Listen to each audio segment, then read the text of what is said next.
Alors, nous allons faire une prise en main de l'Unix CentOS. Alors, pour installer CentOS, nous avons besoin... Il y a deux manières avec lesquelles l'installation peut être faite. Nous pouvons faire une installation locale, c'est-à-dire en utilisant un CD ou un DVD, ou un disque dur, ou une clé USB.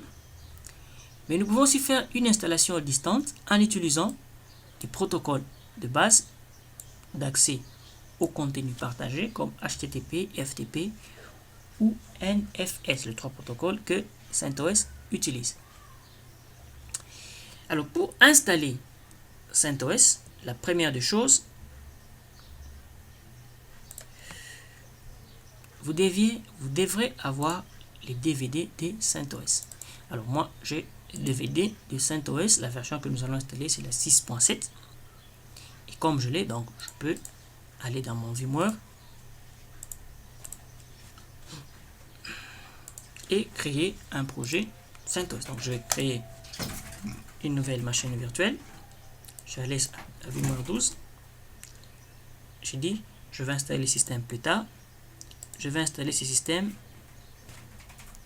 C'est un Linux CentOS. Je tiens à ne pas mettre 64 bits parce que si je n'ai pas des processeurs qui supportent la technologie de virtualisation, CentOS 64 bits ne passera pas. On pourra même me donner un message, regardez, vous voyez bien.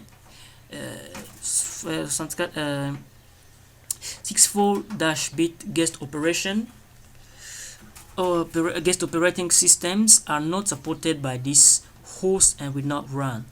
C'est-à-dire que la machine ne supporte pas ce type de système d'exploitation. Votre machine hôte ne supporte pas ce type de système d'exploitation et par conséquent, votre système ne passera pas. Donc je change, je prends CentOS de 32 bits. Alors je vais nommer CentOS pratique. Je fais Next. Je vais garder ça en un disque. Je peux même lui donner 120 Go. Je fais suivant. Et je ne vais pas lui donner 1024 comme mémoire. Je vais donner juste 512. Et je fais OK. Je fais Finish. Alors, parlant des avantages, je peux encore rajouter, c'est que Unix offre, particulièrement CentOS, une licence gratuite. C'est-à-dire, du côté avantage que je peux encore tirer de l'utilisation de l'Unix, c'est que c'est CentOS qui m'est gratuit. Donc, je n'ai pas à payer les DVD, je les télécharge gratuitement. Et si je peux, par exemple, aller payer les DVD plus au magasin ou quelque part où on l'a fait pour moi, en tout cas, par rapport à l'entreprise, je n'aurais pas dépensé plus de 50 $. Mais par rapport à la personne, à l'utilisateur, un étudiant ou quelqu'un qui veut l'apprendre, eh bien, il n'a pas besoin de 50 $. Il n'a qu'à les télécharger et il a déjà. Il est fiable parce que la plupart des services qui tournent sont stables.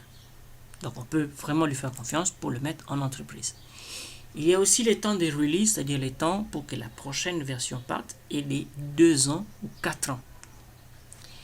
Ce qui n'est pas le cas aujourd'hui avec nos fameuses distributions Windows, parce que Windows, chaque fois, après une année, il prépare déjà à migrer vers une nouvelle version et les temps pour s'apprêter à quitter, à transférer l'ensemble de ces configurations de ces machines sur la version supérieure est souvent difficile à traquer. Par contre, avec CentOS, vous avez 4 ans pour vous préparer et ça, c'est largement suffisant. Alors, il est ouvert et personnalisable, c'est-à-dire que les codes de CentOS open source est là, donc vous pouvez les personnaliser à votre besoin et vous n'avez pas de problème.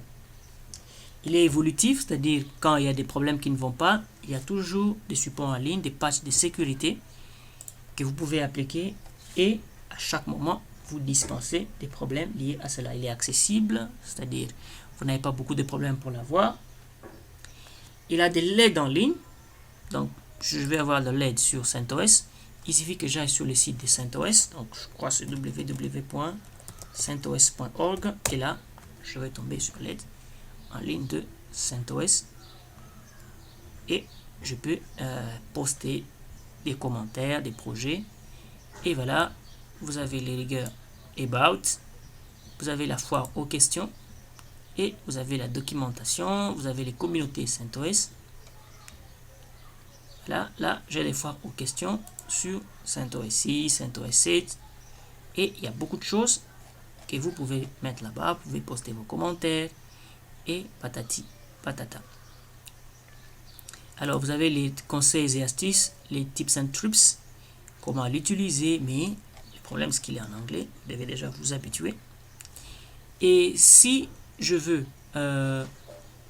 avoir les CentOS, voilà, il suffit tout simplement d'aller dans la partie,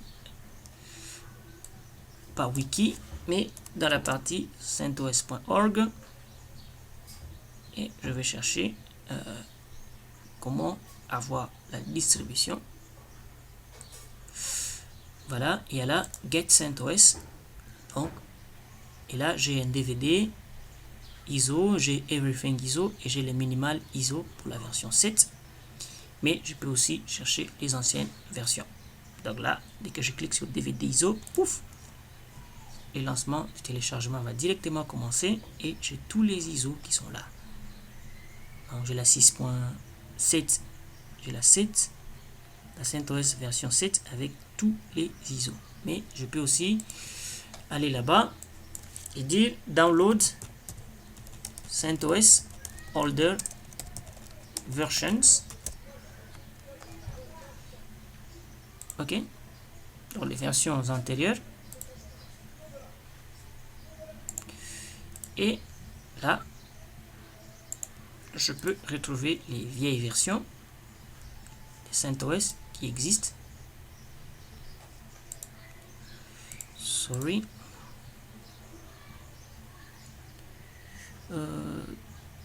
CentOS.org.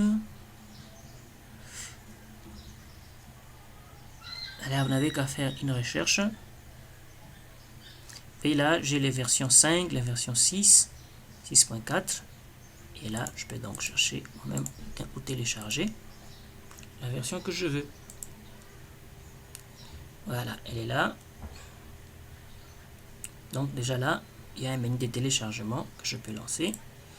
Ici aussi, il y a d'autres versions qui vont apparaître. Donc c'est à vous de chercher la version que vous voulez et vous l'entrez. Je vais la version 6. J'ai dit download CentOS 6. Dès que je lance, voilà, j'ai la version 6 qui est là, dans les miroirs. Si je vais la version 5, voilà, je vais lancer la recherche. Et voilà, j'ai toutes les versions 5 qui existent. Donc là, j'ai la version 6 et j'ai la version 7. Mais ici, j'ai la version 5, i386, et donc 3264 bits. Et j'ai aussi la version 6 qui existe. Donc, c'est à moi de savoir chercher lequel je vais télécharger. Voilà. Et prendre quelques temps de recherche. Alors, je vais continuer maintenant avec l'installation de CentOS dans le tuto suivant.